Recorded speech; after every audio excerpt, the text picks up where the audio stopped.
It's really very important. JCI emphasizes the use of evidence-based medicine in clinical practice because we really feel that's important to improve quality and safety.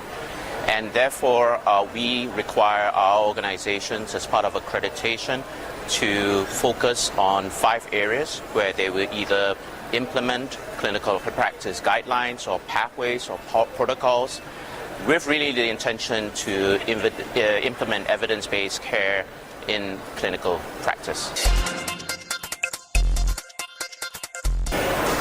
I think the real challenge is that with the large number of clinical practice guidelines right now, it's difficult for practitioners not only to be aware of all the new information that's out there and the new clinical practice guidelines that are always being introduced, but also how to really translate theory into practice.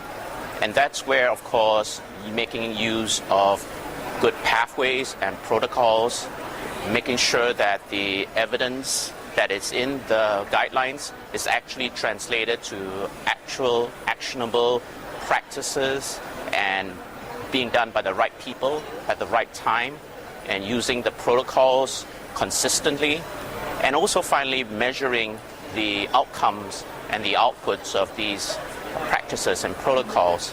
I think that's really the challenge for many practitioners and organizations right now.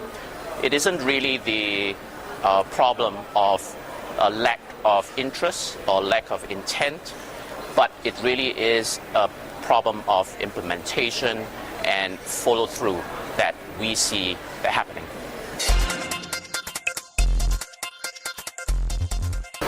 Well, I think that the literature has seen, it can be seen from the literature that if we put in place many of the recommendations for heart failure, we could save between 60 to 70,000 lives every year.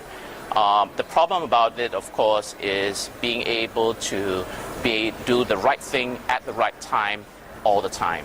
And I think that's the challenge that we as an organization face, trying to encourage organizations to improve their quality and safety, and also to put in place all these evidence-based practices.